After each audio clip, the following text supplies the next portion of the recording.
Welcome to EHME News! Today we are talking about the Travis Alexander case, which has recently went to court for trial. We will not be mentioning the trial on today's show, just recapping on some points of the case for those who want to watch the trial. Getting straight into it, Travis Alexander was found dead in his home on July 9, 2008, 5 days after his death. Autopsy reports say that he was stabbed 27 times, shot in the head, and slashed across the throat. Police are first looking at the two roommates, Zach Billings and Enrique Cortez, as suspects, but evidence found at the scene points to the ex-girlfriend, Jodi Arias. The point is, the 5 days Alexander was lying dead in the shower, the two roommates were walking in and out of the house all week and didn't notice that Travis was missing or notice the smell of blood and decompose. Arias was on a trip to meet her boyfriend, who was at a conference meeting. The body was only found because friends who were worried about Travis suddenly disappeared. They went to his house, looked for him, they found the body with Billings. Travis had missed work and hasn't even responded to texts or calls from friends and family, and was scheduled to leave for a very important work-related flight to Cancun on July 10th. Mimi Hall, who was going with him, also has not heard from the deceased. Our second point is the motive.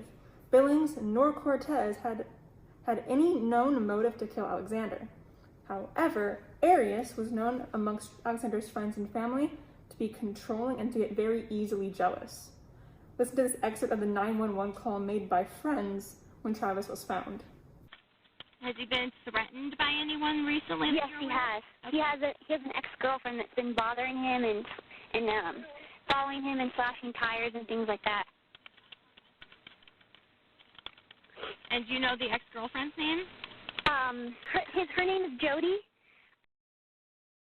As you just heard, Arias was pointed out to have been causing recent problems.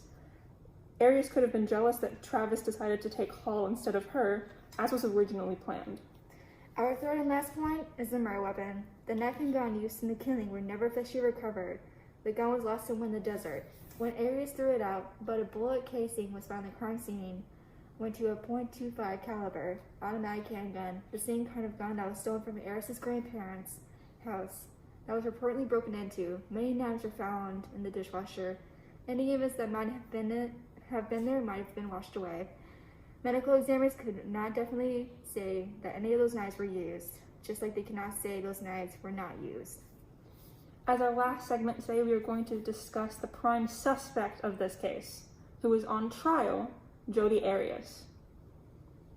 During the discussion with friends of Travis's, noted that Jodi Arias was slashing tires consistently of Travis's, was exhibiting stalker behavior, and would break into his house, would call at inappropriate times, and send very harsh threat notes and very intimidating notes to friends and family of Travis's.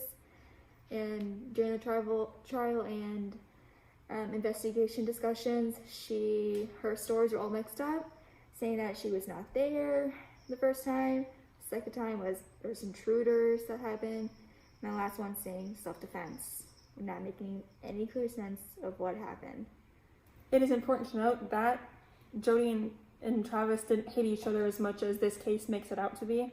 In fact, texts between Jodi and Arias a month before the killing do not show any fear or hate between them. So it's very difficult to say that they hated each other up to the day of the killing, because within that month, even after they broke up, before that month, they were constantly going and hooking up with each other. In fact, the day of the murder,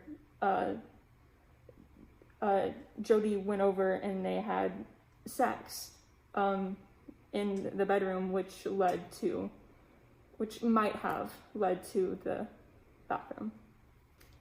Thank you for being with us today. We do hope that Travis' killer is brought to justice for his grieving family, who have asked not be revealed or bothered.